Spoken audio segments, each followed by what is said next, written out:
Hello everyone, welcome back to the Virtual Stage India edition, your go-to podcast for all things virtual production. I'm your host Vibhor Tyagi. And while we had a guest planned today, sometimes the world throws a curveball.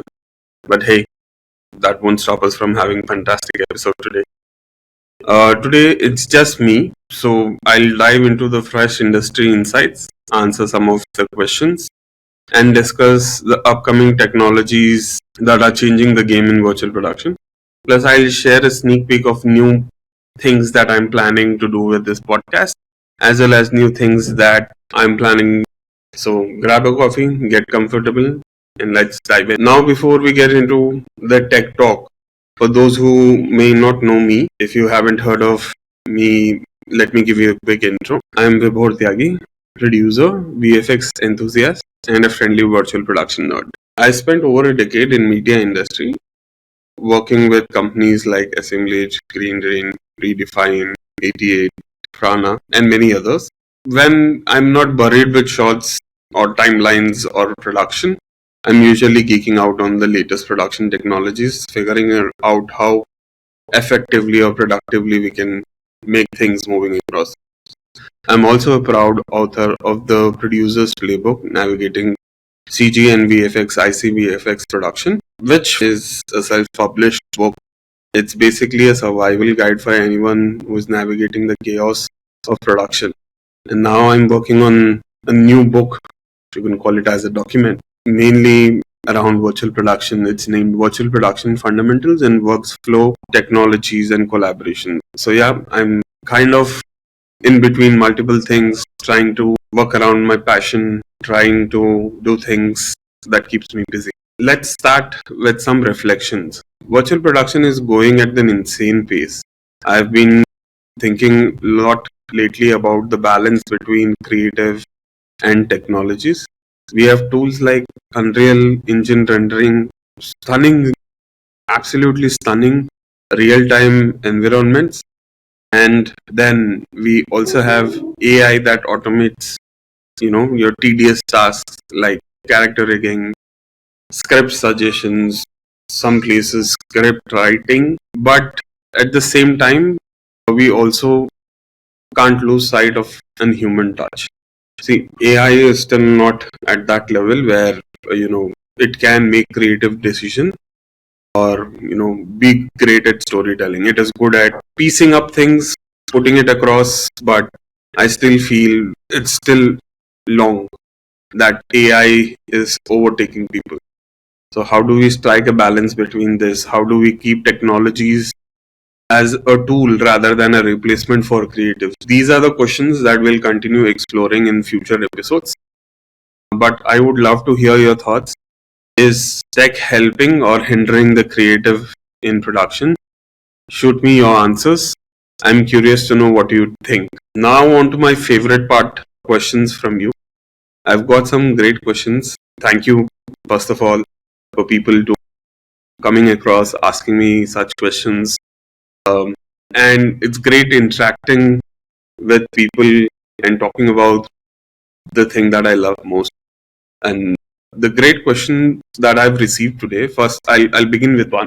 First question is from Arjun, who asks, what's the biggest challenge in integrating AI into virtual production workflows? First of all, very great question. The biggest challenge that I see is basically kind of trust. Can we trust AI to make creative decisions like lighting, like scene composition? You might have tried by image generation. Usually you just type in a prompt and then you get an image. But always there is something that is off, is what I have experienced. This is from my experience. I've seen most of the time there is something very slightly off between an AI generated image and basically a human creatively created image. My take is that AI is more of a collaborative tool than a replacement. It can handle tedious tasks. I use AI in day to day of my lives. I use AI to plan many things that are very tedious in terms of tracking, breaking down things, making sure, creating scripts. I've been using AI to make tools for me that can help me, make production more easier in terms of, you know, writing Python scripts, writing more information about those. So these are few things that I'm very much interested in. And I think AI is more of that. It can handle tedious tasks, so we can focus on bigger creative stuff. But we're still at the early stage of seeing how AI can shape virtual production. See, because there are multiple things that we can, talk about those. Once I plan something around only specific AI on this podcast, which I'm planning to do very soon. But let's see. I have a next question from Priya in Bangalore. Is how is Unreal being used in live action production? Unreal is absolutely shaking things up. It's being used for LED stage production. It's been using for performance actors. So basically, we've discussed a bit about this in my previous podcast with Park, where we've discussed how motion capture is something that they've been extensively be using, how motion capture is, getting a bigger part of filmmaking in live action. So these are few things that we've discussed. If you've not heard that, please go back and listen to the previous podcast with Path Shah. But you can definitely have a look at that. LEDs to give you a context about it. Basically, real-time environments projected on massive LED walls so that the directors and cinematographers can adjust their screen light, even weather at certain times, right there on the stage. So that is one of the biggest thing. Whereas, secondly, we can also say, Unreal is used for previews, where you can do quick, fast turnarounds with previews for live action movies. So you can do quick storyboarding, quick digital storyboarding there. These are very few examples, but there are massive multiple things that we can do with Unreal Engine within the live action category of it. It makes things easier and more flexible for production, rather big or small. It can be a smaller production house, it can be a bigger studio. Moving on to the next thing, let's talk tech. There are some exciting innovations that are making waves in virtual production. I would like to have this section coming up pretty often in my future episodes, where we are discussing the latest technologies that are coming up. We are discussing all the new techs that is happening around virtual production with some guests. So keep an eye for that. First thing that I've been keeping my eye, frame remapping. This allows filmmakers to manipulate time in real time on set. Imagine slowing down an action scene without waiting for post production. It's a whole new way to play with the storytelling. This is a huge topic, but this is just a gist of it. You can have multiple different shutter speeds of cameras, and we'll talk a little more detail about this. But this is something that I'm very interested about and keeping an eye on is frame remapping. Then next thing that I would like to talk about is RGBW LEDs. That's amazing technology that's coming up, and with immersive lighting. Developed by Paul Devovic and his team, the tech can mimic light source with stunning accuracy. Want to simulate sunset in Paris or neon light of Tokyo streets? You got it right on the set. So it's that great, it's amazing that you can have that stunning accuracy of lighting. It's a game changer for creative dynamic lighting environments without hassle of traditional light setups and things like this. So we'll also talk about in the future episode in detail about RGBW LEDs. These are something to keep definitely an eye on. And of course, the big thing, AI is everywhere. So beyond automation process, AI is now being used for design, virtual environments based around mood boards, and it influences the creative decisions. So we're just scratching the surface of how AI and Unreal Engine will work together in the future. So we'll also discuss a little more in detail about these topics in the future. Moving on to the next thing, before we wrap up, I'm excited to give you a sneak peek about a document or a book that I'm currently working on. It's Virtual Production Fundamentals, Workflow Technologies and Collaboration.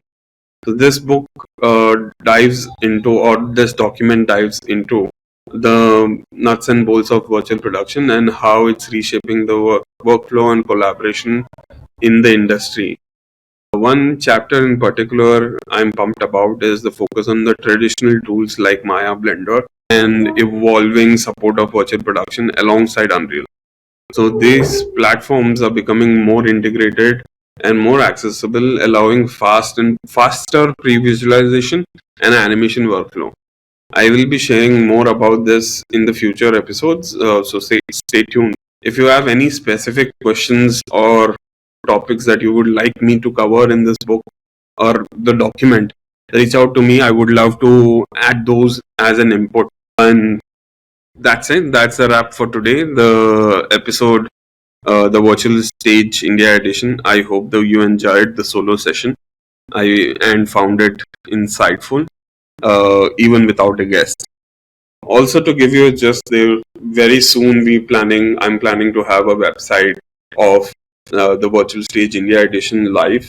I'm working on it. It's almost there. This website is not just for representing what podcasts that I'm putting across. This website will also have community building. So basically, this website is going to have a forum where you can go ahead and start pasting questions, queries, or anything related to virtual production or even VFX in the future. Anything related to virtual production, you have any queries, you have any questions, you can just get onto the forum page and then add your questions with certain images, references, so that industry experts who I believe or I hope will also start joining on those websites.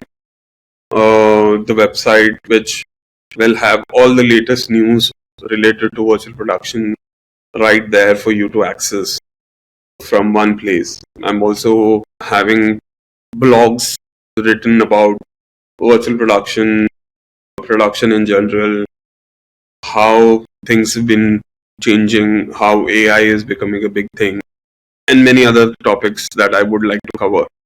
So this, the book or the document that I was previously talking about, is also going to be an open source document. The book or the document that I'm making is purely with the purpose of interested people getting chance to learn virtual production or understand virtual production, to build the community. It is mainly to engage with people, show them what this tech can do, and basically that's my passion, so I would like to put in my work there. Yeah, remember, virtual production is all about collaboration and innovations, so we are just getting started. If you like today's show, don't forget to like, subscribe, and follow. Please leave a review. It helps others to find the podcast, and it helps me to keep delivering more content to you and what you want to hear. So that's definitely great. As always, if you have any questions, feedback, or just want to chat about virtual production, shoot a message to me. Until next time, keep chatting, keep evolving, and I'll see you on the virtual stage.